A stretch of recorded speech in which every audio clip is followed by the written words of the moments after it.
Welcome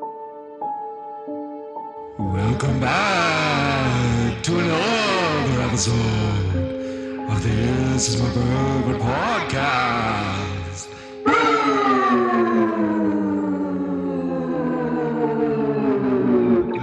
That's right, it's the biggest, spookiest episode of all time. On this podcast that's mostly about bourbon and really like nothing else. I don't know.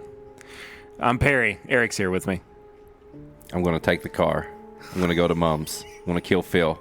I'm going to take Liz. We're going to go to the Winchester. Then we're going to grab a nice cold pint and wait for all this to blow over. I really like just if you had gone, I'm going to take the car. And then that was the end of the sentence. I'm going to take the car. Boy! Hey, welcome back to another episode of This Is My Bourbon podcast. It's the spookiest time of the year. Now I'm just not talking about tax season, am I right?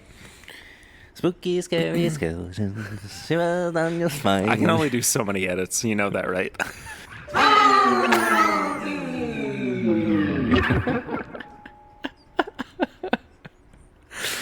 Oh, it's very late night. It's a dark and stormy one, for sure.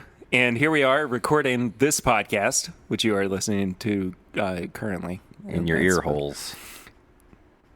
I'm going to let you talk about our listeners' holes, but thank you so much for being here. Hey, if you are a first-time listener, please go ahead and subscribe to the show. Leave us a 5-star rating and review. Maybe not based off of that intro. I don't know. I feel a little apprehensive about that.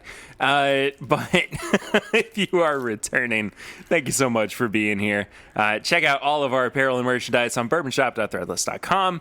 Also, subscribe to our YouTube channel at youtube.com/thisismybourbonpodcast. And become a supporter of the show at patreon.com/mybourbonpodcast for as little as $1 a month. What are you doing? What? But just, I don't know. What follow are you me, doing? Follow me at there? Whiskey Mutant. Oh, yeah. You could do that, too. Trick or treat. Boo. Surprise. So this is one of the latest episodes we've ever recorded. Not in terms of, like, it's coming out hours after we've recorded it. It's just very late night here. So After hours, 10-bit. Can I be honest with you? This is, like, the time that I wish we could record every episode of the podcast. It would be rowdy. It would be nothing but unlistenable comments and reviews from people who say they laugh too much. They say Daggone it! I gotta bleep it! for Patreon. Yeah, well, Patreon's getting the unedited version of this, which most people didn't seem to realize they got the unedited version initially, and they're like, oh, wow, I can't believe how early the pregame chats were. And I was like, no. That's not the pregame chats. That's the whole episode. That's the main episode, but you get all the effing and jeffing. Yep. So we have officially ended Sips and Snacks, the Don Nishida edition. Don Nishida edition. Don, we your box appreciate the heck out of you, was buddy. awesome. It was so good. And we are creeping into creepy, screepies and sippins and snackins. Spookins and snackins. So we're pairing a thing with a thing. We are. And this week, it's bourbon. It is. With Classic. my favorite, I think, iteration of the Reese's Peanut Butter Cup. Listen, this episode is going to come out right before Halloween. So we had to do a Halloween snack. We had to do something. And this to me is the ultimate Halloween candy. Yeah, he gave me a sweaty pile of candy corn. No, I didn't. Yeah, right. He gave me a half-eaten popcorn ball. No, I didn't. Yeah, he's right. He gave me 3 undipped caramel apples, which are basically just green apples on Just sticks. apples on sticks. Just apples on sticks. I bobbed these out of the game, brought them right here. They are so sticky. So we got a box of snacks to start next episode, but until then, we got to pair the pumpkin of the Reese's Cup. The ultimate Reese's. This is going to be a very quick episode. Probably. And okay, I did this on my page, and I used Jack Daniel's Barrel Proof, which was amazing. But we're straight shooting right here. We're going right off the hip. I grabbed a Knob Creek pick that I hadn't even opened. That was picked on October 31st of 2019.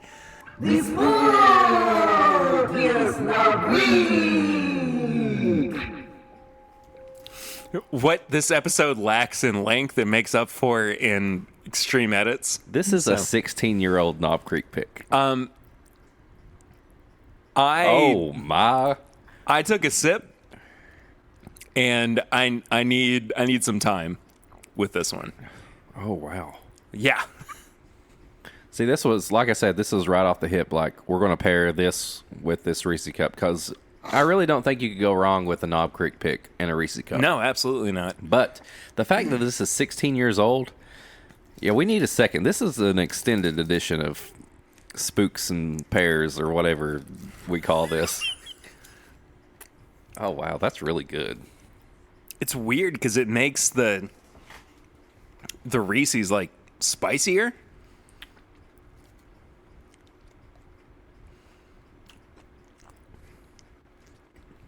Oh. That. Okay. Bear with me. I'm not going anywhere. If you took an Oreo and you put a thin layer of peanut butter on top of that Oreo and then you deep fried it. What do you think? Right? I think I'm going to have a heart attack, but I agree with you. I mean, if I did going out that way, eating a deep fried Oreo covered in peanut butter, I mean, that's just meant to be. Everything about this just screams Halloween night. Oh, yeah.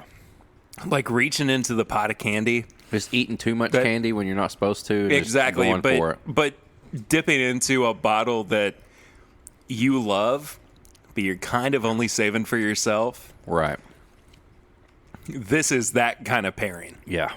I'd honestly Wow. I had not. Oh, I cracked this right before we started, just to let it air a little bit. I've had this for like 2 years. Yeah. We might. I don't want to put words in your mouth. Be giving away like a 2-ounce sample of this on I'll tomorrow do it. night's live stream. Yeah, and I'll send you a Reese pumpkin with it. Ooh. Stepping it up. That's a really good pairing. It's All jokes fantastic. aside, that's really good. I wasn't joking. I mean, all edits and spookies. Oh, well, they haven't gotten most of the silences. Oh. The edits, though. Yeah. Oh, wow, that's really good. Yeah. That hangs with you, too. It really does. I like it. Eric, what have you been drinking recently? Well, about 10 minutes ago, I was drinking some Dusty Granddad, which was amazing that you let me have. I did. I always enjoy a good Dusty. Did you know who the samples are going to? I haven't got to see the live where I was getting the kids. It's Darren Wright. That's an easy shipment. I mean, we could I could drive that to him. meet him halfway and Yeah. underhand toss it to him. Yeah. Well, how many samples does he get? Like 5 samples. Jeez. That's the stuff you got to... I mean, I'm telling you, you got to be on the live streams. I just sent out like 5 At least, yeah. giveaways, and like I'm just packing these things up, and I'm like, oh my God, like this is the ultimate giveaway. They're good giveaways. I mean, we got special blends, we've got full bottles, there's like one-of-a-kind things out of our collections. It's like... I mean, Darren is getting 2 full bottles of Dusties that nobody else has tried. I haven't even tried, but I mean, I've had like adjacent pours. Right. But I mean, he's getting a full JTS Brown from the mid-90s. And he's also getting an age-stated Jim Beam Black, which hasn't existed for like 10 plus years. Scott Pigsley got a full box of 3 different Weller foolproof picks. Scott's got a And I paired them with cakes. Oh yeah, that's right. Not only to get picks, I put pairings in there for him. And he's got a like a Zoom tasting, I guess. Like we're actually gonna. Oh, that's awesome. Yeah. So I mean, there's so many ways. I sent out George T. Stag samples. What'd you send out? George T. George C. I said T. Tag. George C. Tag. GTS. George C. Tag. GTS. George C. Tag. George C. Tag. It's the worst C spot run ever. God. Anyway, yeah, we sent out George T. Stag samples from 2019 and 2020. Will also sent me a message and he was like, "Hey, this sample bottle, is that the reject one or is that the actual Stag?" He thought we actually got a reject from reject? 2021. Yeah. I made a blend that I thought would be the reject, and Perry made one that he thought would be what it should have been, and it's crazy the difference in both of them. But what's so great about it, though, is that you did what I expect anybody in a high-stress situation would do, which is just panic. And I don't want to spoil too much, but there is an unaged spirit in that blend, which definitely sounds like an 11th hour choice that somebody made to try and justify why they could possibly charge $100 per bottle of a mediocre whiskey. And here's all right, I want to talk about, too, the way that this was initially presented to me. You came over to my house and you said, "I want you to try this." And you pulled out of your bag a shampoo bottle. It wasn't a shampoo bottle. It was one of... What was it supposed to be? It was just a little plastic bottle. I never put shampoo in it. It looks like a travel shampoo bottle could with be a screw off top.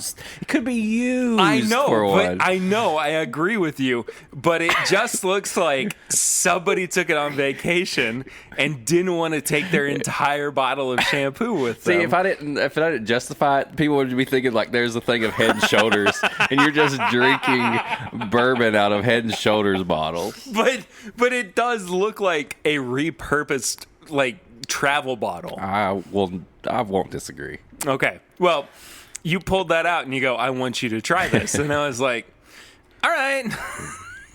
And you didn't tell me what it was initially, but I did say, "This is the reject George T. Stag," right? That Yes. you came up with? Yeah. So, it's something. So I want to challenge anybody listening. Send us a blend that you think would be 2021 George T. Stag. Either what you think it turned out to be, which is bad, or what you think it should have been. And we'll judge them on here. Oh, we will absolutely talk about them. And we'll even put them up against the blends that we made and see what we think. I really want to see what you think about this blend. Not the bad thing. The good thing is, I know what's in this because I made key cards for each of our blends. So if it was Will, right? They got it. Mm-hmm. Yeah. If he wanted to do it blind before he saw the blends, he could try to guess maybe what was in it. And he probably looked at mine and was like, "What the?" It's gotten better since I blended it. Save a little bit.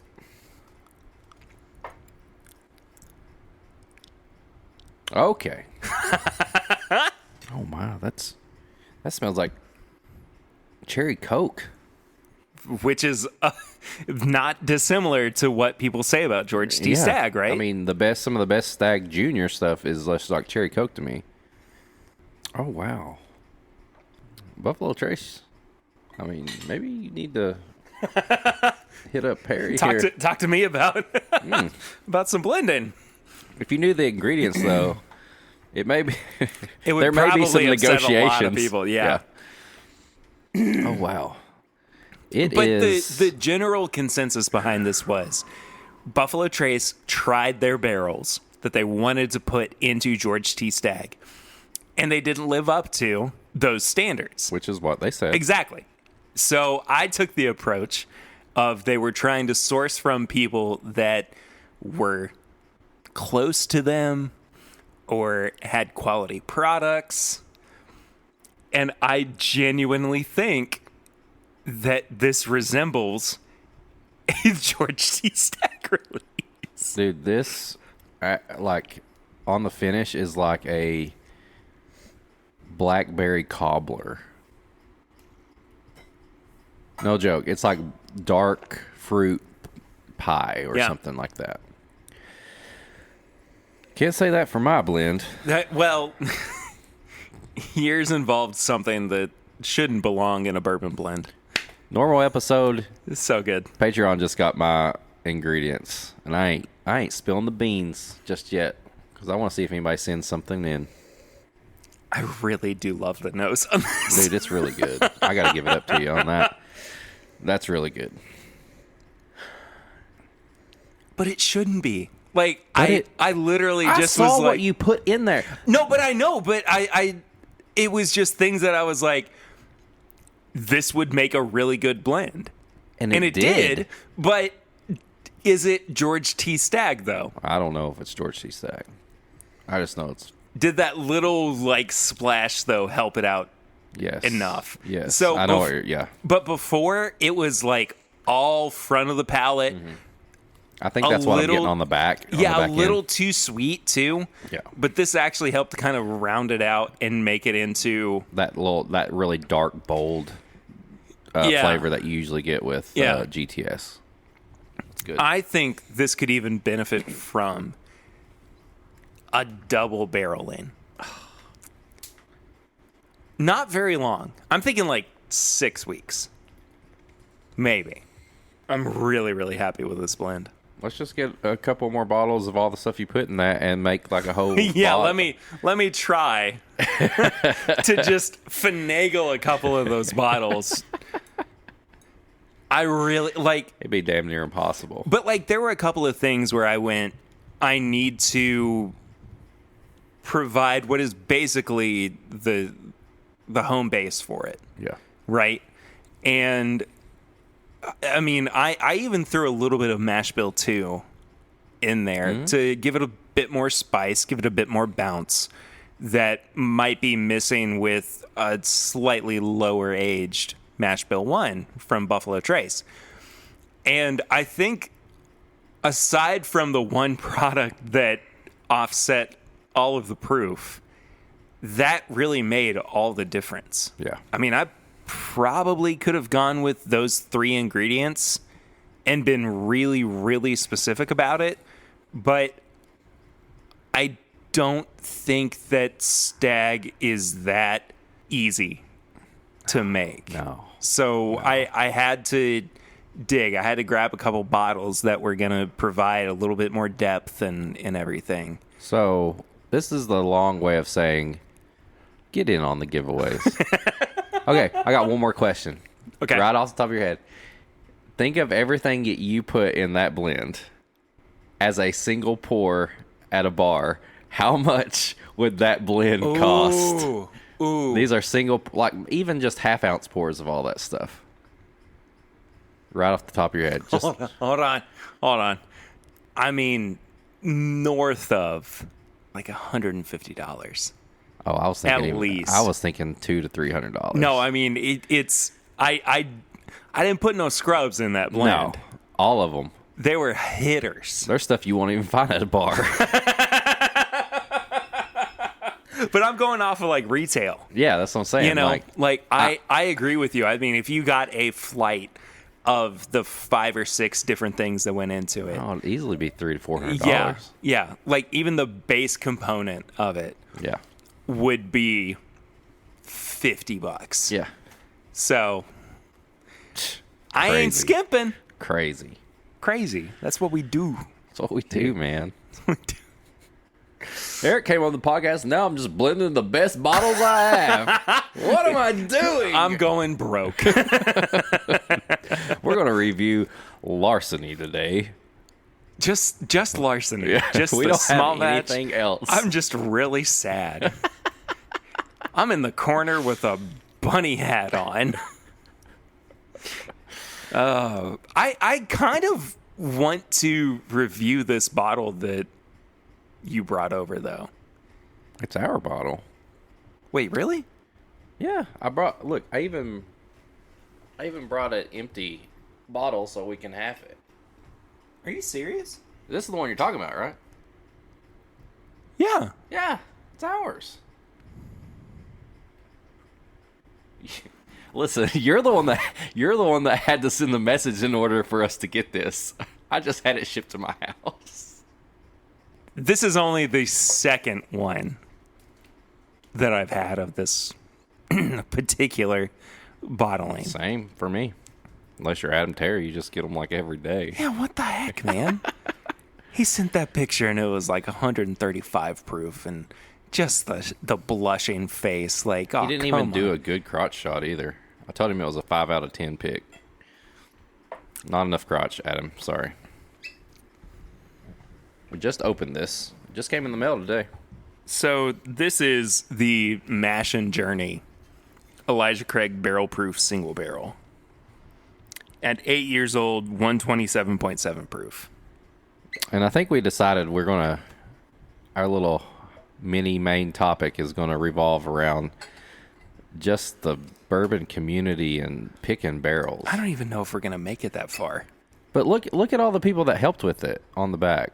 You got what, 4? Bobby and Dustin. Holy moly. So I guess that I didn't get to read into it all, but I guess they needed help or needed like an extra spot on the pick, and they came to help do the pick. Yeah. Thus the name of the sticker. They were speeding up there to get to the pick, maybe. I want so many bottles of this. And it's already sold out. Oh. It has the general color of Elijah Craig barrel proof. It's only, 8 years? Yeah. Oh, wow. That smells really good. Toasted marshmallows over an open wood flame. That smells like a Hershey bar with fresh peanut butter on top of it. You took Jif peanut butter and you put it on a Hershey bar that had just been opened. That's what this smells like. See, I'm still getting the fluffernutter or whatever, like it's marshmallow peanut butter kind of thing. Oh, I know what you're talking about. Like that's what I'm picking up more than anything. It's chocolate peanut butter to me. Yeah. I can totally see where you'd go with the marshmallow too, but like it's just hitting me all chocolate and peanut butter. And it's not like the Reese cup we had. It's like two individual beings. Yeah. You know, the Hershey bar, the Jif. Look at the glass. I mean, it's wow. It's so oily. Yeah. This is like what I want to drink at this time of year. I mean, it smells just like the perfect ideal sitting around the campfire, hanging out. Just I like it a lot. It's just very satisfying. Oh man. Listen, I got right off the first taste, just like the other single barrel Elijah Craig barrel proof that we had. These are just like, they're like your favorite Elijah Craig barrel proof, but hot. Just kind of like raw.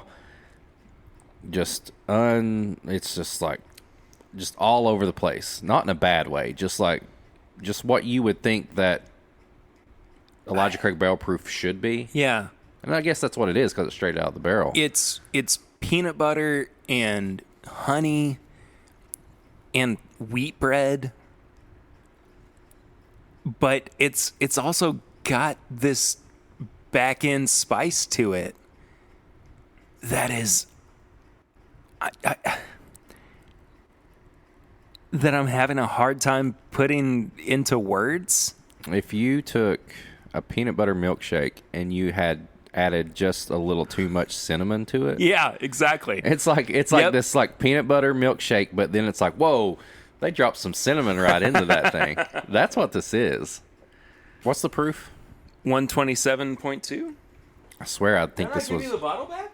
Did you? Yeah, you did. Yeah, I thought so. 127.7. Sorry. I don't know if it's the finish or that spice that would make me think this is like 136 or something like that.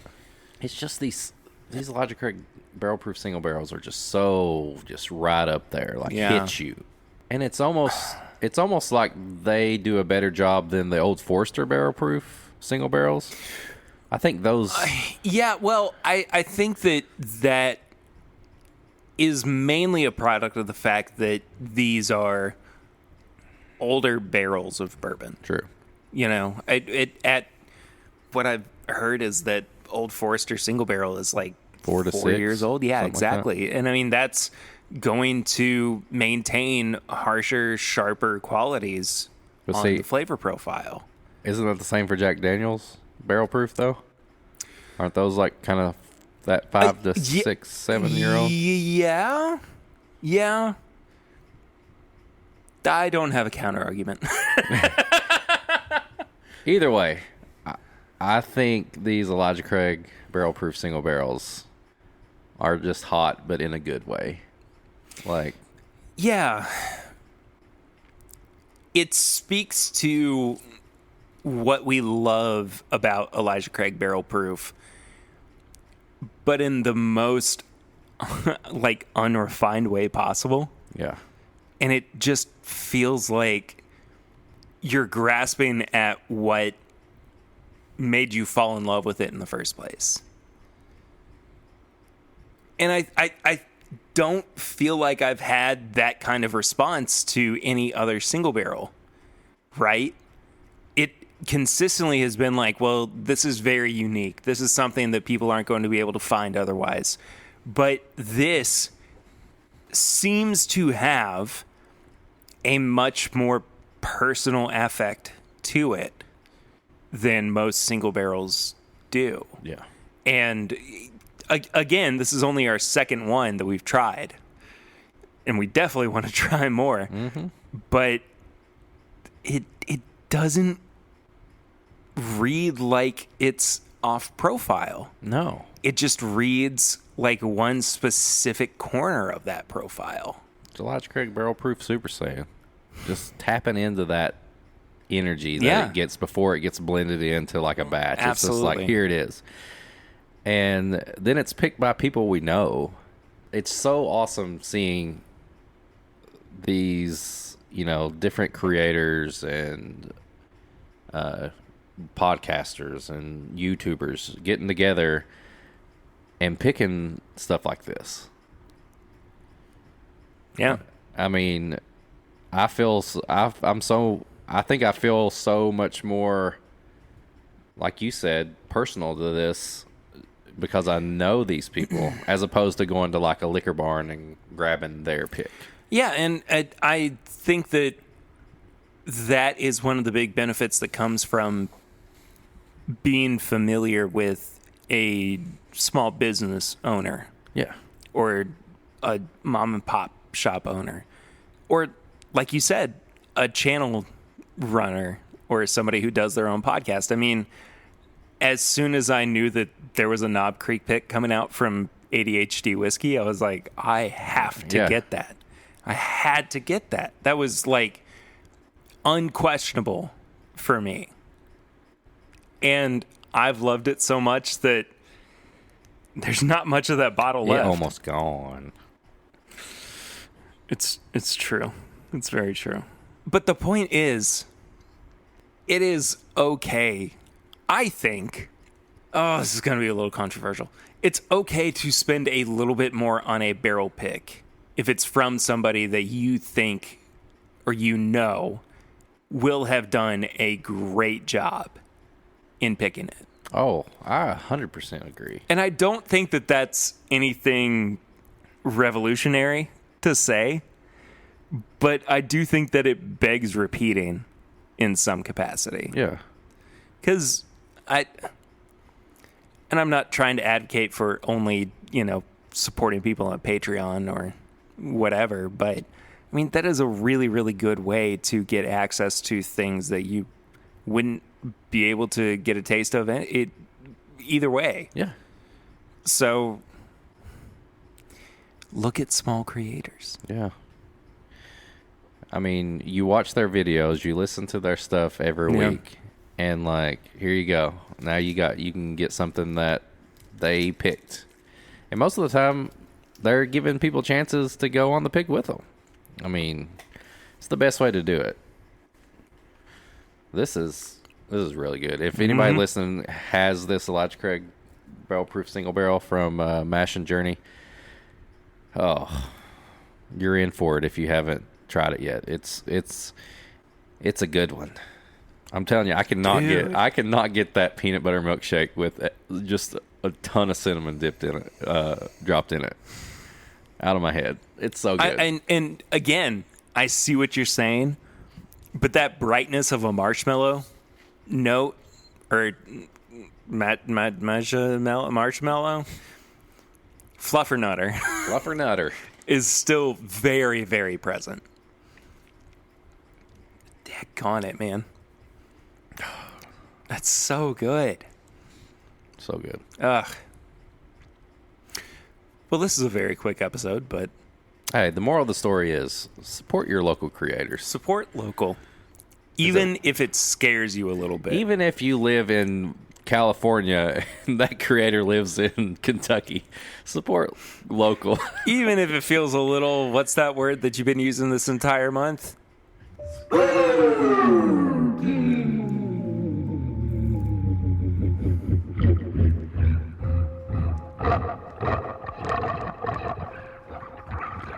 It changes every week. It's a good thing I know how to copy and paste that. Thanks, Swan.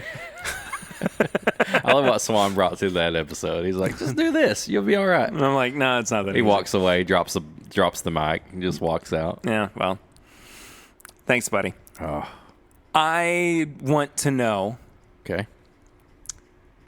if you have any tips and or bits for this week. I do. Okay. Is that all you want to know? Yeah, that's it. Okay. Goodbye, everybody. Hit the music. Wait! I'm sorry. Did you have something you wanted to add? So last week, I was in the middle of my A Nightmare on Elm Street rewatch, I guess, because I've watched them so many. Yeah. So my kids, especially the boys, one is 8, one is 10. They're starting to get into the kind of the spooky stuff, And I'm not talking about Hubie Halloween. That's a callback to last week's pregame chats. So they chef's kiss. They started on Stranger Things. Oh wait, no, that was the main episode actually, wasn't it? Yeah, it was. Yeah, sorry. So we started watching Stranger Things. Ooh, good start. Fourth season is coming out, and I was like, this is perfect. Like, they're old enough. I kind of reviewed stuff in my head, like, can they handle this? Is there anything? There's no nudity. It's the Goonies meets horror meets this. It's perfect for them. They're fine. I let them watch The Simpsons. Why can't I let them watch Stranger Things? I love Stranger Things so much. And watching an 8 and a 10-year-old watch Stranger Things is amazing. So Dash, he is the 8-year-old. He's over there on his iPad. He said, screw my older brother. I'm marching on. Eli's like, I'm going to take my time. I'm going to try to finish this. Dash is like, I can't wait. He's like a season ahead of Eli right now. Holy moly. Puts his headphones on, turns the iPad on, and I just hear, is he going to die? I'm like, Dash, I don't spoil stuff. You know that. He's like, Dustin doesn't die, does he? I'm like, Dash, I'm not spoiling this. He's like, okay. Puts his headphones back on. He's like, oh my gosh, there's a Demogorgon and a little toad. And like, the mind of an 8-year-old watching Stranger Things is just as fun as watching Stranger Things. That's incredible. And it's just been so fun. For one, I love the show, revisiting it. And 2, watching someone younger and just this open mind who's just like taking it all in. Yeah. And he's like, I can't stop. I don't care if my older brother isn't wanting to watch it right now. I'm marching on right now. I'm going for it. So we stopped after season 2. You haven't watched season 3? No, I still haven't. You gotta. I know that's what everybody... I think that I now have to watch it on my own because Lucy has just kind of been like, I mean, whatever. So, You got it. So once I'm done with Squid Game, which might be tonight, depending on... You'll get at least a couple more how I'm episodes. feeling. Yeah. If you're not crying after episode 6. That's so encouraging. If I'm done with that tonight, I'm definitely going to be starting season 3 of Stranger Things. So we just started the Netflix Dracula series. I watched the trailer for that. The first episode is so good. Is it? Yeah. I know how just off a cliff it goes afterwards, though. Like, I love those the guys who created it, Mark Gatiss and Stephen Moffat. They were showrunners or writers / producers on Doctor Who and Sherlock, for that matter, as well. And I love their work. And the first episode is so good of Dracula, but here's the thing. Eventually he gets an iPad. So Oh, Mom. What? What? An iPad? sorry, spoilers. But that's basically how the rest of the show goes afterwards. no. Yeah. That first episode, though, is in and of itself a great horror movie. It's an hour and a half. Oh, the first episode? Yeah. Oh, Well, all 3 episodes are about that length. I got one more thing. Okay. So I got to recommend an Instagram page since it's... It's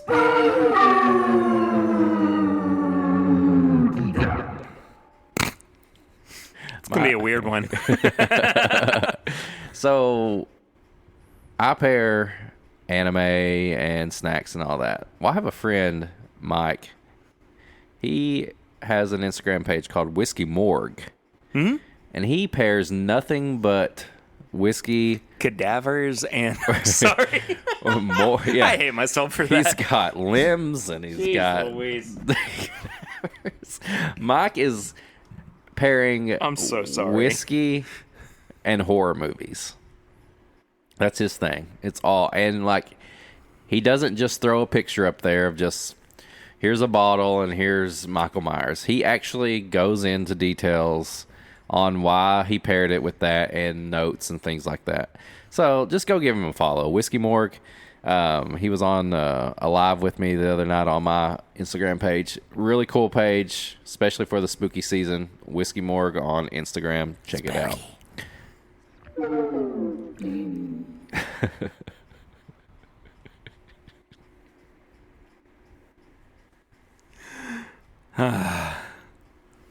Thank you all so much for listening to this week's wild and crazy episode of the Smart Bourbon Podcast. Wild and crazy. It's something else, but we need something that is a little bit looser and a little bit shorter. Oh, jeez. All right.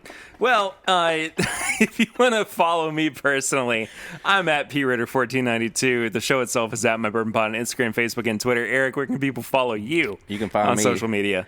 On Instagram. Didn't even let me finish my sentence. All right. I see how it is, jerk.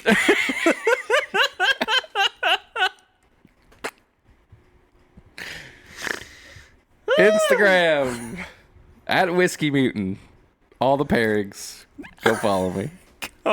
Go also check out all of our apparel and merchandise at bourbonshop.threadless.com. You can send us questions or comments to thisismybourbonshop@gmail.com. You can become a subscriber of the YouTube channel at youtube.com/ like. this Smash is that like. my bourbon Hit podcast. that ringer. Stop talking over me. Hit that ringer. You know, the bell. Yeah. Somebody who doesn't know what a bell's called. Dada, I heard the ringer. It's time for dinner. Ring, ring. Ring, ring, ring, Ring, ring. He's going live. And last but not least, patreon.com/mybourbonpodcast for as little as $1 a month. For as little as $5 a month, you can get extra bonus content. And that does it. That's it. We'll see you guys after the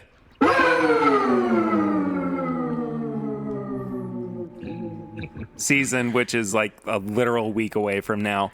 But until then, I'm Perry. Hope you didn't turn off your headphones because we got something to say. We got a 5-star review. Oh, wait, really? Yeah, On what? on the Apple Podcast app. Really? The normal one. Oh. The one that you were afraid to read because you didn't know what I would say. Oh, You didn't know how I would take it. sorry. I kind of forgot about it. It's best for me to just kind of mentally block most things that might induce some kind of fear and or conflict in my life. So just go ahead. Just get it out of the way. 5-star review from I Am Chade. Look no further. This 5-star review is titled, "This is My Bourbon Podcast is an awesome podcast for the whiskey lover. Need a good laugh? TIMBP. Honest review? ? TIMBP. Something to listen to when folding your laundry as you contemplate just setting it all on fire ? TIMBP. Don't shop on Wow. Amazon for a good time for your ears. Perry is a great host, but that new guy Eric is lame. #better than Eric." All right. Well, This was on the Amazon app. I guess I know who Chade is. You know what's really weird is it sounded like he had his mouth open and in some sort of a smile when he did that laugh, but it was completely straight-faced. Are you a ventriloquist? Found out a secret. Anyway, we'll talk more about that next week. Until then, please come back. Please don't leave it. No, I can't do that. Until then, though, this has been the spookiest episode ever of Tim Bip. And we'll see you next week. But until then, I'm Perry. I'm Eric. And this is my Bourbon Podcast.